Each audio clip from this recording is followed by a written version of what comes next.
Kia ora, I'm Chelsea Daniels, and this is a special on location episode of The Front Page, a daily podcast presented by the New Zealand Herald. We're in the small Waikato town of Piopio, sitting on a park bench across the road from PGG Robertson. Now, other than the police tape across the entrance, you wouldn't know that it's one of the scenes police are focusing on in their investigation into Tom Phillips, who, at about 2:30am on Monday, police believe tried to break into this store. Now, what happened on this fateful morning, and how did we get here? Tom and his three kids, Jayda, Maverick and Ember, first went missing in September 2021, which sparked a major search near Marokopa. But 3 weeks later, they rocked up at the family's farm, and he was charged with wasting police resources. He didn't show up to court for those charges. Why? Because he'd taken the kids again. This was in December 2021. In September 2023, we learned a warrant was out for his arrest. Police alleging he robbed a bank in Te Kuiti in May 2023. He was charged with aggravated robbery, aggravated wounding, and unlawfully possessing a firearm over the armed heist of ANZ Te Kuiti on May 16. Two people, both armed, entered, demanded cash, and fled on a farm-style motorbike. In August, there was a spate of sightings around Waikato.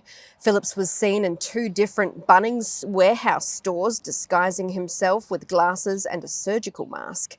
He used cash to buy items which suggested he may have set up a campsite, including headlamps, batteries, seedlings, buckets, and gumboots. In September 2023, police revealed they'd received 14 reports of sightings of Phillips. None turned out to be positive. November that year, Phillips and one of his children allegedly stole a quad bike from a rural Waikato property and then broke into a shop. Security footage of the pair shows them smashing the front glass and fleeing north after the alarm was set off at about 2am. Tom and the kids were spotted by pig hunters in the Marokopa area at the beginning of October, the first time they've been seen all together since they went missing in December 2021. They were wearing camo gear, hiking through farmland, carrying backpacks. Police and air support, including the Air Force helicopter, were sent to the area but found nothing. The kids' mother, though, Kat, she was happy to have proof they were all alive. So that brings us up to last month, August 2025. Phillips and one of his children were caught on CCTV breaking into a Piopio superette, which he also targeted in November 2023. He used a power tool, suspected to be an angle grinder, to break into the barred back door and stole groceries before speeding off on a quad bike. That takes us up until now. Police were called by a member of the public who thought they were witnessing a burglary about 2:30am Monday at a rural farm supply store, PGG Robertson in Piopio, behind us. Two people in farm clothing and wearing headlamps left the scene on a quad bike. At about 3:20am, police laid road spikes and the bike stopped at around the intersection of Waipuna and Te Awa roads, which leads to Marokopa. The first attending officer has come across the bike and was confronted by gunfire at close range. It's understood he was shot in the head with a high-powered rifle. He fell to the ground, took cover, and he was later airlifted to Waikato Hospital. He received critical injuries and will require multiple surgeries. Soon after, a second patrol unit arrived and shot Phillips. He died at the scene. Multiple firearms were found on and around the quad bike. A number of items stolen from the store were also found. The latest update as of about 10 to 6 on Monday evening was that the two remaining children were found by police. They were found at about 4:30pm in bush, roughly 2 kilometres from the location where their father, Tom Phillips, died. Acting Deputy Commissioner Jill Rogers said to know the children are safe and now receiving care after nearly 4 years is an absolute relief. She said while they are safe, this is the start of a long journey of recovery and their welfare remains a top priority. For that reason, they will not go into details about where they are now and their mental state. We spoke to Waitomo District Mayor John Robertson mid-afternoon in Te Kuiti before the latest development.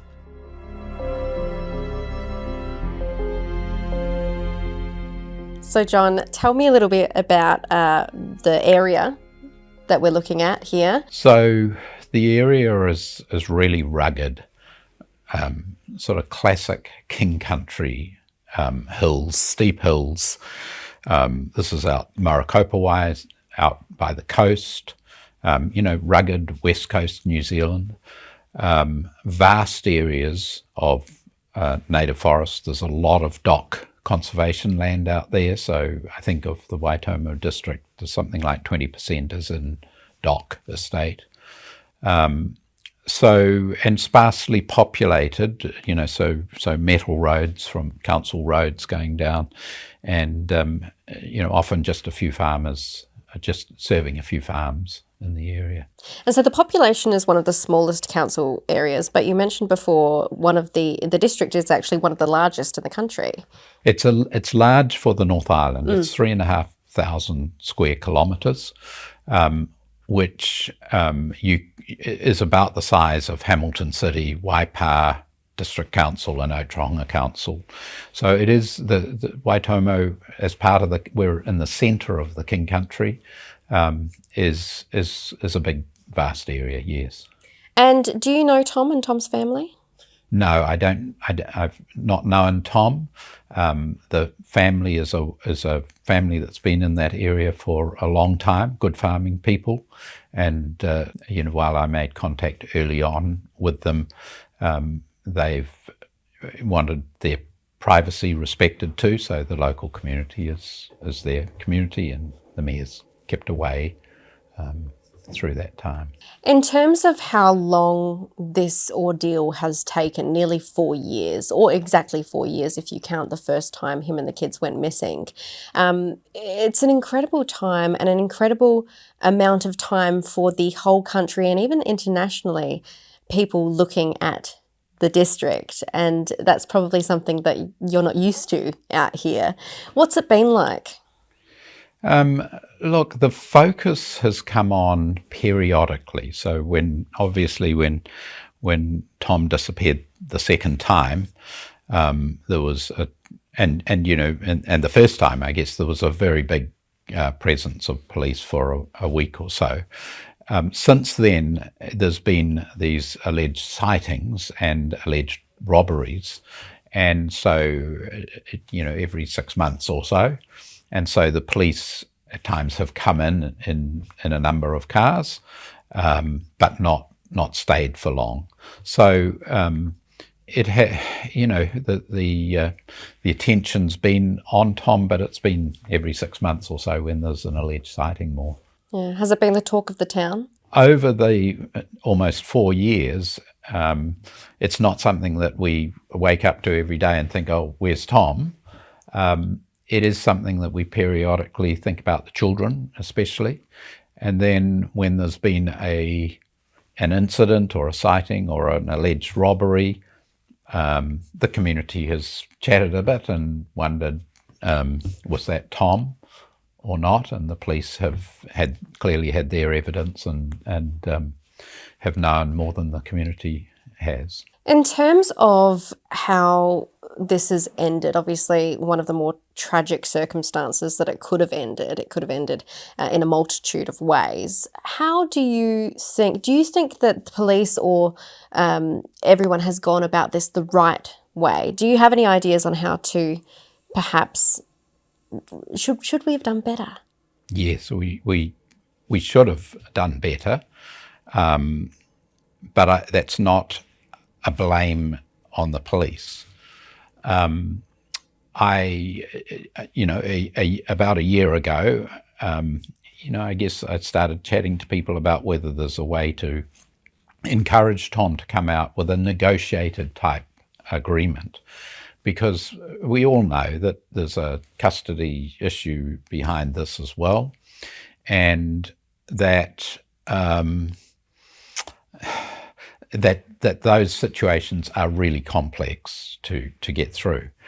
But yeah, I did think a year ago, in fact, I called the Commissioner for Children in Wellington and said, I wonder whether there is a way where someone from the outside with mana could come in and quietly see if there was a way through it. And it's really difficult, I acknowledge that. So the police, well, obviously the police have charges against Tom, but those sorts of things could be negotiated by the police. And I think a few months ago the police said that they would be prepared to negotiate. The custody of the children sits with the family court, and there's no easy way to have an agreement with a family court. There's no easy way to get agreement anyway, but to get an agreement with the family court in a situation like this. But I think we do need to reflect on this and see whether there is, and it may require legislation to amend some act around this, whether it's even the powers of the Commissioner for the Children, whether there's a way of having someone pull together the various parties, and some of them are government departments, and sit around a table and say, well, actually, this solution could possibly be negotiated quietly through contacts. I don't know. Hard, I know, but much better than the outcome that we've come to today. Well, the outcome is, probably one of the worst, and I suppose knowing that he was armed through the alleged the robberies over the years as well, had police on guard, so to speak. In terms of the solution that we've come at today, what do you think the way forward is? Look, the police will do an investigation now. I'm looking forward to seeing the completion of that, and then to see whether there can be, and this comes back to what I've just been saying, whether we need, it'd be good to see the Commissioner for Children be able to make a submission into this process too. So, the outcome we've got to is the outcome we've got, and it's really tragic. And so, I guess, the learnings from this perhaps we can bring forward and see, if there's a better way. We knew, that if Tom was confronted, I'm sure the police knew that if he was confronted, there could be an issue. In this instance, I think rightly, the police did what they did and managed to find him. But I don't think anyone would have thought it would have ended in such a violent way. So it's very sad. And the police officer who was first on the scene, he was local? He's a local cop from Piopio area, yes, and long-serving. And that must be terrible for the community. It seems so tight-knit. Yeah, very sad. Yeah. Are you okay? Yep. But I mean, this is the, when you think of the impact on the community, we know the people in this, we know the family at Marokopa, Tom's family. We know the cop and the family, and so yeah. Have you spoken to his family? No, I haven't. I think I just need to give them time. And if you had a word to the community about how to feel or had any words of advice, what would they be? Look, the community will do this. I don't need to advise them. They will support those most closely impacted. So it's a great community, the Marokopa community out there. Farming community will come round, and Piopio area as well. Oh, thank you so much for talking to us today, John. All right, no, you're welcome. That's it for this episode of The Front Page. You can read more about today's stories and extensive news coverage at nzherald.co.nz. The Front Page is produced by Jane Yee and Richard Martin, who is also our editor. I'm Chelsea Daniels. Subscribe to The Front Page on iHeartRadio or wherever you get your podcasts, and tune in tomorrow for another look behind the headlines.